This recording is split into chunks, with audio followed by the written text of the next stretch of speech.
कोनो नायक कोनो नायिका के देख के कुछ बोली बोला था। नायिका कहल से नइखे देही में मोती जोड़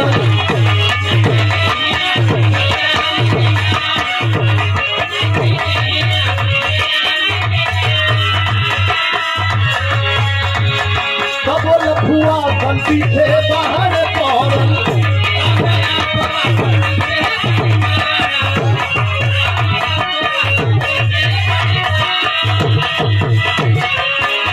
ओ लइके दहिया में हीरा मोती जड़ल तब लफुआ बंसी थे बाहर पौरन। क्या कहला के अपना पदर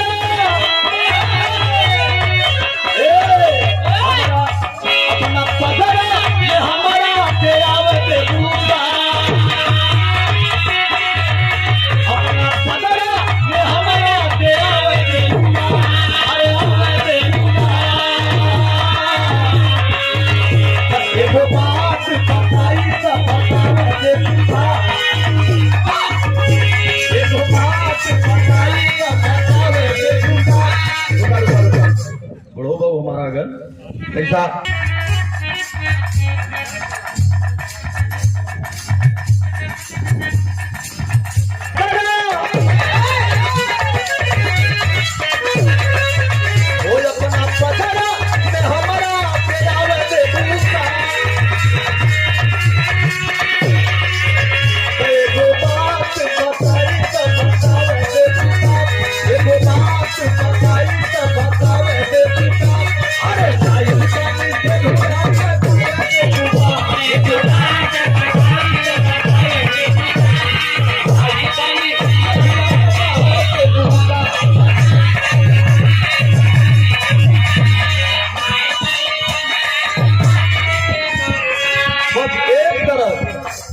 एक के तरफ नया लोगन के लिए होगा, लेकिन मास्टर दोनों बजा दे पुराना लोगन के बजे।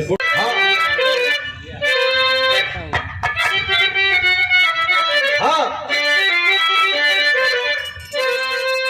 चोरी घुसखोरी से ना बढ़ता रहा तो चोरों घुसखोरों को हथकंडा लगा दिया जाएगा। विज्ञान इसी तरह बढ़ता रहा तो सरसों को फूला फूला के बंडा बना दिया जाएगा। फैशन इसी तरह बढ़ता रहा तो अर्धनंगों को नंगा बना दिया जाएगा।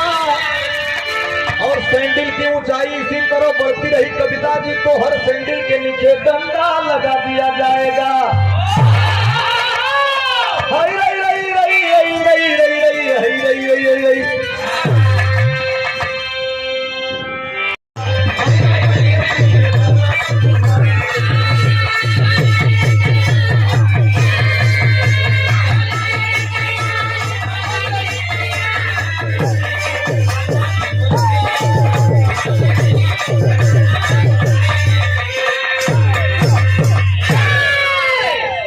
दुनिया कैसन कोनो देश विदेश नहीं बचन की दुल्हन खोजलस नहीं। आजकल का मेहरारू अगर मर्द से संपर्क का साल टूट जाये महीना टूट जाये पंचदेव भाई तो दूसरा फोन चालू हो जाए। लेकिन बात वो मेहरारू के धन्यवाद मनलस नहीं। काशी पिथौरा गढ़वाल जिला खोजिला नेपाल खोजी सिपाही के डेरा में आजमगढ़ अलीगढ़ मऊ में खोजिला आगरा में खोजिला ताजमहल घेरा में। एक तो परेशान हम जवानी के पानी से, दूसरे परेशान हम उम्र लटकानी से। आजमगढ़ अलीगढ़ मऊ में खोजिला लखनऊ में मिलली हम राजा रानी से। पूछे लगले राजा रानी धनिया कही जाए अपन कहानी तो कहली बोली न बोलो भुलाई मेरे दुनिया।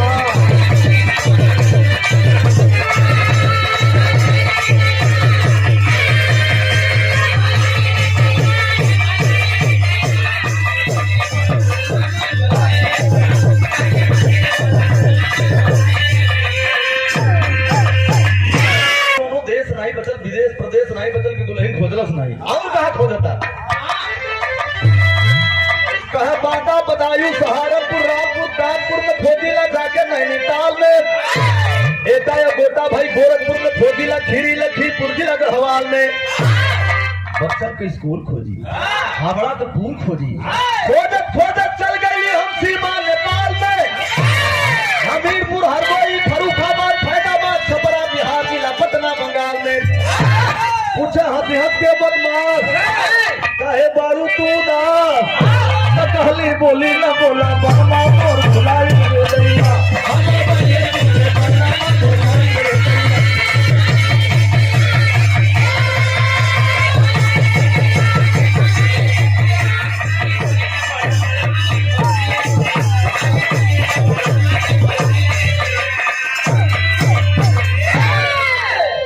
अब वही मिर्जापुर बचल है, पहाड़ी एरिया बचल है।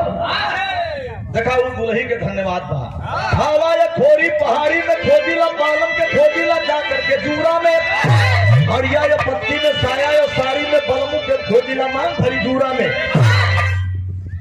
बनारस से अली मिर्जापुर, सिंधोरा, कठनई, मदनपुरा में।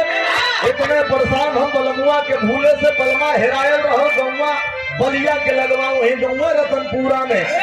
बलमा गयल रहल पियराय, अरे तलख के रयत गयल पियराय, कहत के कहां बलेश्वर देख में भंगाई कदे हम बलिया के भंगाई कदे।